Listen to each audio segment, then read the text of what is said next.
మిడిమిడి జ్ఞానంతో కేటీఆర్ గారు మాట్లాడుతూ ఉన్నారు. ఒక బాధ్యత కలిగినటువంటి మంత్రి ప్రధానమంత్రి గురించి ఆ రకంగా మాట్లాడము నేను తీవ్రంగా ఖండిస్తున్నాను. ఈరోజు మిడిమిడి జ్ఞానంతో మాట్లాడడం కాదు, మీ ముఖ్యమంత్రి వాళ్ళ సొంత ఊళ్ళో ఇల్లు కట్టుకుంటాడు. మీ ముఖ్యమంత్రి ఈరోజు మీ గజ్వేల్ అసెంబ్లీలో కొన్ని వందల కోట్ల రూపాయలు ఏ ప్రాతిపాదికన ఖర్చు పెట్టాడు. గజ్వేల్ ప్రజలు మాత్రమే మీ టీఆర్ఎస్ పార్టీకి ప్రజలా? తెలంగాణ ప్రజలు టీఆర్ఎస్ పార్టీ పట్టించుకోదా?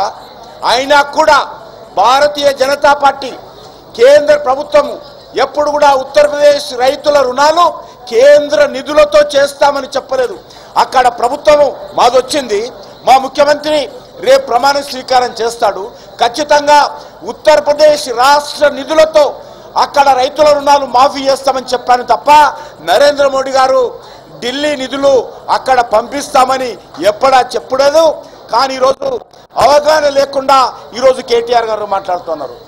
ఆ ఉత్తరప్రదేశ్ రాష్ట్ర ప్రభుత్వమే ఆ యొక్క రైతుల అప్పులను మాఫీ చేసేటువంటి బాధ్యత తీసుకుంటుంది తప్ప కేంద్ర ప్రభుత్వ నిధులతో కాదనే విషయము ఈరోజు మరి ఇటు కేటీఆర్ కానీ అటు పవన్ కళ్యాణ్ కానీ అర్థం చేసుకోవాల్సినటువంటి అవసరం ఉంది.